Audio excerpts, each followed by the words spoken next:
got the ghost pulling up doing the PUC test. So there's two cops over there directing traffic, and one of them was coming over. Yeah.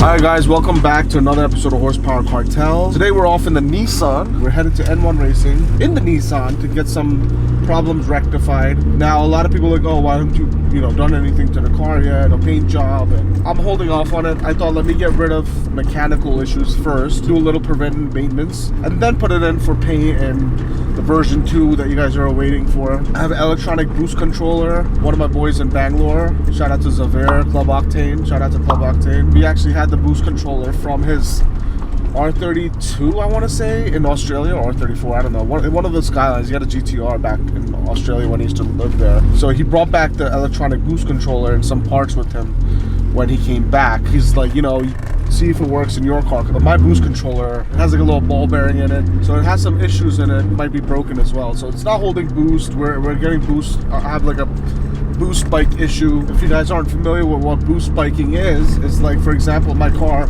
should be set at a certain PSI of boost, but it just keeps sorry for the shakiness. My car should be set for a certain PSI of boost, but it keeps spiking above that and it's not holding boost. So we're gonna go check it out, check all the boost lines to see if there's any leaks or any issues with the boost lines. Install the electronic boost controller. We're also gonna do an oil change today. Throw in some Motul 5W30 synthetic. Before you guys argue in the comment section and say, oh, that's not a good oil, whatever, Motul, it's the best you can get. And 5W30 is what I've been recommended, especially for our climate and our country and our driving conditions. Hopefully the car's rectified the way it should be and the car is running like it used to 3 years ago, when this car used to gap a lot of newer cars. So I remember dynoing this car. We made close to 350 wheel horsepower, so that's close to 400 crank. And this car used to move out, Ruel. I don't know if you remember seeing videos of this with the two-step.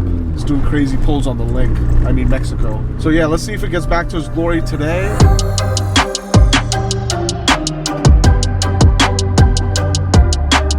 We got a 90s Miata here. I think that's my boy Heeman. Beautiful Miata. Perfect example of a clean car.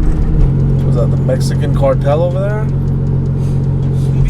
You got the ghost pulling up doing the PUC test. Oh my god, I can't believe it. I can't believe it. These cops are so money hungry. So there's two cops over there directing traffic, and one of them was coming over, pointing at my car. Look at him. He's on a prowl, stopping cars, which is fine. But look how far I am. Look how far they are. He literally walked up till here, and he's like pointing at my car to the other cop. The other cop's like, yo, get back to work. We got to direct traffic. I like the other cop. He deserves a raise. Like, what is my tint? Like, I know it's illegal, okay? I see cops, I put my window down, okay? I have nothing to hide. I just like my car's tinted. I mean, it's so sunny here. I got sensitive skin, man.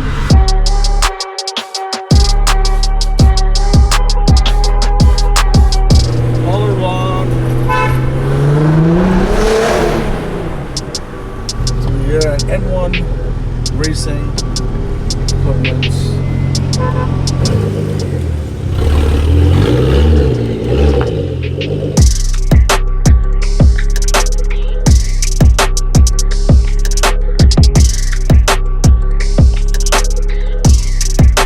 Okay, I'm here with Mihir from N1 Racing Equipment. You guys just installed this dyno by Mustang, which is an American company. Yes. So when I lived back home in America, I remember all the good shops, all the prominent shops over there all had a Mustang dyno. Luckily, here in Mumbai at N1 Racing Equipment, we are fortunate enough to have the same dyno over here, the Mustang dyno, capable of holding a lot of horsepower. And Mihir from N1 is going to tell us about it. What we have over here is the MD150 Mustang dynamometer. It's a load type dynamometer is different from all the conventional inertial dynamometers. It has an eddy current unit for loading the rollers as needed, so we can simulate road conditions also. Oh wow. And this dynamo is rated for 1200 horsepower.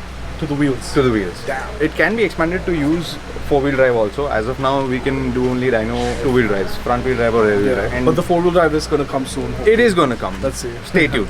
Yeah. So the other thing is the system is also quite new. The earlier dynos, they used to run on Windows XP, Windows 7, antiquated systems. But this one now they migrated onto a server-based system. So it's Linux-based, and also any updates come on the air, and we've got a login which is based on their server. I can log in as a tuner, or you can log in as a spectator while you're sitting and watching from your somewhere car remotely also. Wow, that's so cool. So you can watch your car being dynoed in here at home also. We can share the link with you, and that can be anywhere in the world. One of the good things about this dyno is that it gives you real world figures. It doesn't give you any kind of inflated figures, and it's quite accurate when it comes to giving you the crank figures also. Right now we're getting work on the Nissan done, and if everything goes well, we're going to dyno it. Hopefully it's back to what power it was making before. So we dynoed at KS 3 years ago, and I made about 340 wheel horsepower.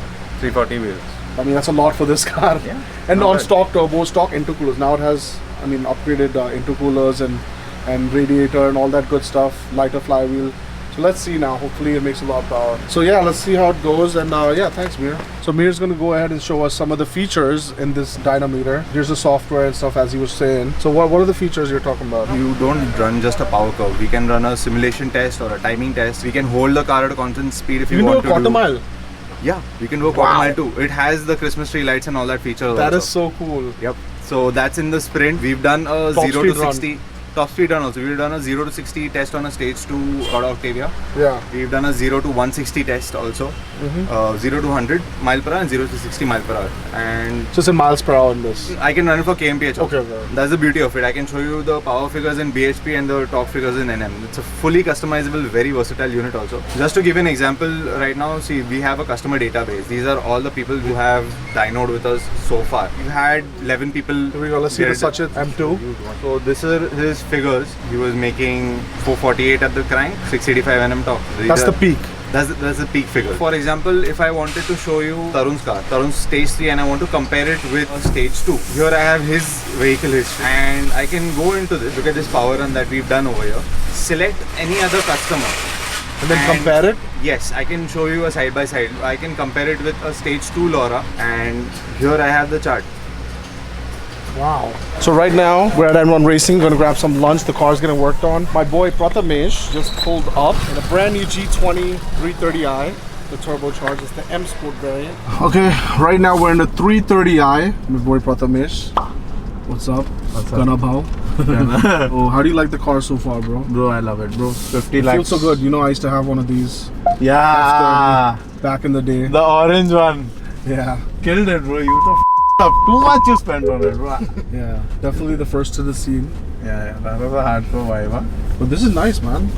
What do you guys think? We should do a review on it. Comment below. Let us know. This thing's pretty quick too. You know. Best car in its class, bro. Come on. Definitely.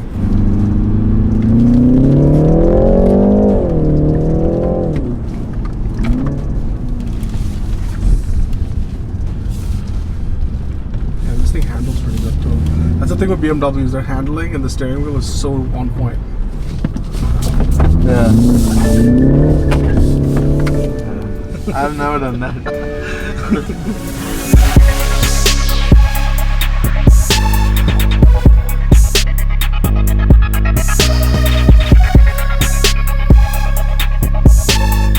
So we're here with the boys. Just grabbed some lunch from Food Hall. Got my beautiful pasta waiting in there. Got some dumplings.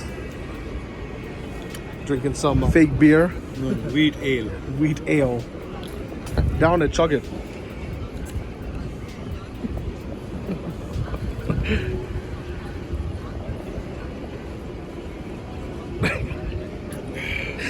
So we got a girl on a brand new Bullet Interceptor. Is it Interceptor? Yeah. It is Interceptor 650. Not bad. Good flex. Good to see girls on bikes.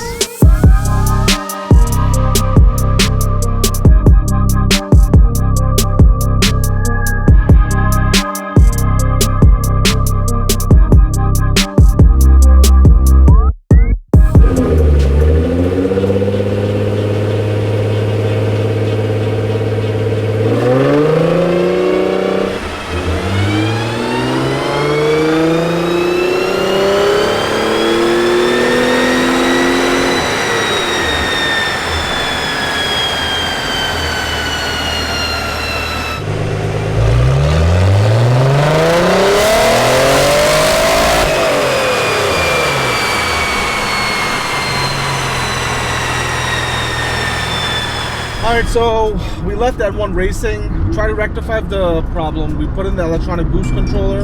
Right now we did a few dyno pulls just to see if it was holding boost or not. It is holding boost, but we have it on Low's boost setting because unfortunately I'm on my stock ECU, so I have to go home, get my other ECU which has the EEPROM chip in it, which has the tune on it, or I can go ahead and put the AEM standalone unit that's at home as well. So we're gonna go and see what to do, so stay tuned. We're gonna really try to get this car working right. It's working good, it's working great, but we just want to make more power because, you know, we love more power, baby.